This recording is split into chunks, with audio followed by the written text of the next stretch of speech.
Hello and welcome to this week's YouTube video.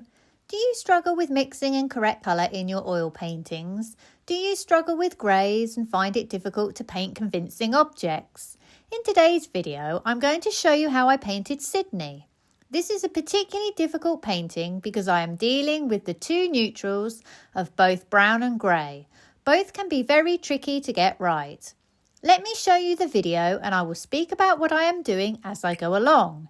This is a reference photo I have used. I've edited out the background so that you can just focus in on Sydney. I met Sydney outside a cafe in town and he posed so well for me whilst I took his photo. I decided that I was going to keep up the theme of neutrals and do the background in a lighter grey. It would be very tempting to use just black plus white for the greys and predominantly a pre-mixed brown for the brown areas. But this will not give me a very good painting and I'd have issues with trying to make the grey areas on my dog stand out from the background. It is therefore much more effective to work with colourful greys. Let's have a look at my palette for this painting. I am using cadmium yellow light, yellow ochre light, transparent yellow oxide, cadmium red, alizarin crimson, transparent red oxide, ultramarine deep, burnt umber and titanium zinc white. I have also mixed up a few other colours, a black red and a black green. When I mix these two together, they give me my rich black, a purple, two oranges and another green.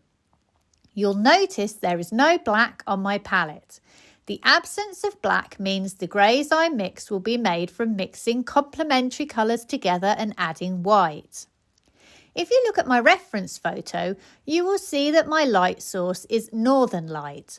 The photo was taken on an overcast November day in Scotland, so the light, whilst good, is cool.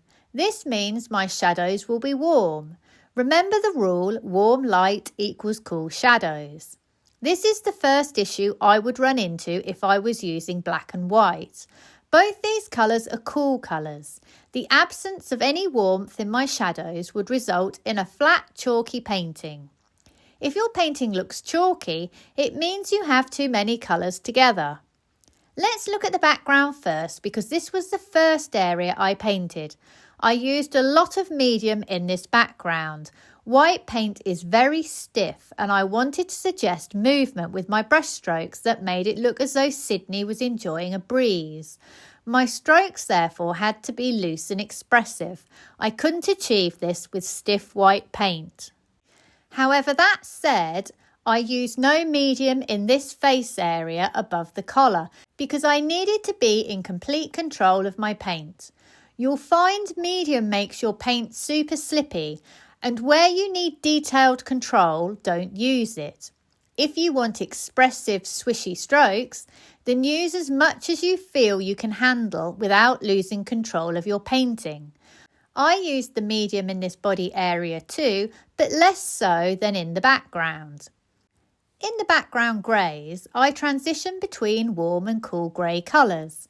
I try to alternate my temperatures, so where I have a cool colour in the face, like this white area, I try to sit it alongside a warm grey. This temperature shift will ensure my painting has form and looks 3D. So this grey here is cool because it is sat next to a warm brown. The ways to mix colourful greys is to mix your complementary colours together and then add white. This will give you colourful greys that are both warm and cool. Taking blue and orange as an example. Blue is cool, orange is warm. If I mix a grey that is heavier on the orange, it will be warmer. If I mix a grey that is heavier with the blue, it will be cooler. The same is true of yellow and purple. Yellow is warm, purple is cool. If I mix a grey heavier on the yellow, it will be warmer. If I mix a grey heavier on the purple, the grey will be cool. And finally, green and red. Red is warm, green is cool. If I mix a grey heavy on the red, it will be warm. A grey heavy on the green will be cool. Therefore, in this instance, you can either pick any complementary pairing plus white to make the grey you want, or you can try and see what colour hues and temperatures you see in your reference photo and mix what you see. I did the latter and as a result I used all of those pairings in Sydney's white because I could see every colour hue. In these areas around Sydney's face you can see browns in the greys. This orange was very useful for suggesting this, and I paired it with both this green and also my ultramarine deep plus white. Under his chin my grey became more of a green blue, so I added more of this green to my mix and also ultramarine deep. This area under his eye and his throat down to his collar was more of a yellow grey. I therefore used this purple and this yellow plus white. Remember, we are dealing with cool light. Cadmium yellow is my coolest yellow, hence I picked this one. Had I been dealing with a warm light, I would have picked more of a yellow orange, like yellow ochre light or transparent yellow oxide. Around this area, my grey becomes a much cooler purple, so I add alizarin crimson to my mix. Alizarin crimson is a cooler red than my cadmium red. As I move into his chest, the purple becomes warmer, so I switch back to my cadmium red. For my black areas around the nose and mouth, I have used a combination of two different colour mixes. The first one is my darkest black. Here I have used my red black and my green black in equal mixes. This will give me my darkest value black. As I move down into the mouth area, the hue of the black begins to change. It becomes more of a yellow brown and it is a little lighter in value. I therefore use a mix of this purple plus a little cadmium yellow. The addition of the yellow is just enough to lighten it. Notice how I have focused on painting the blocks of value in these grey areas rather than focusing in on the detail. I absolutely do not want to get lost in painting the individual hairs. I am squinting at my reference photo and editing down into value blocks that I can see. This is very important because Sydney's expression will be lost very quickly if I overwork my brush strokes. Moving on to my browns, as a base brown I am using this orange plus a little burnt umber. This gives me a warm mid-brown that I can adjust easily. Notice how saturated some of those browns are in places. Where I want saturated colour, I will either add more of my transparent colours to my base brown or more of my saturated colours. My two most saturated colours are my cadmium red and my cadmium yellow. They are both opaque and have a tendency to overpower mixes, so I need to be careful how I use them.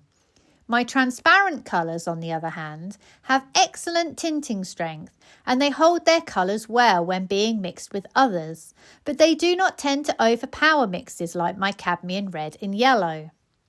Where my brown becomes cooler, I have a few options as to what to add. This purple is a transitionary colour. It will take the punch out of my brown but not cool it down as much as some of my other mixes. I also have the option of using my black green or my mid green. This will give me a slightly cooler brown still. Note that this one will affect the value more than this one. Finally, I can use my ultramarine deep. Ultramarine is my coolest colour on my palette and will cool my brown down the most. Again, it is likely that this colour will affect my value too. I also have the option of just adding white to my base brown mix. White is a cool colour and because it is opaque, it can overpower colours very quickly. In the few instances I may use white to lighten my brown, I often have to add some additional colour back into my mix because it has gone too cool. You may notice in my final painting that my brush strokes are far more rendered in this area than this area. As I mentioned earlier, the expression on Sydney's face is the element I am trying to capture in this painting. If I work on this area to the same extent that I worked on the face, it would detract your eye down to here. Instead, I have created contrast with my brushwork by leaving the paint much looser and more unfinished in this area compared to a more rendered finish in the face. Notice also those lost edges on Sydney's back. Hard edges are much more eye-catching than soft edges. I have kept all my hard edges in this triangle area. Your eye moves across the picture like so. His back is not really important at all, so I haven't put anything eye-catching in it. In fact, I've barely touched it since the initial blocking. And here it is, the finished painting. I hope you have enjoyed today's video and found it useful. Please like and subscribe if you can, and check out my website sarahhallidayart.com, where you will find examples of my work and also details of online classes that I run. Thank you for watching and see you for the next one.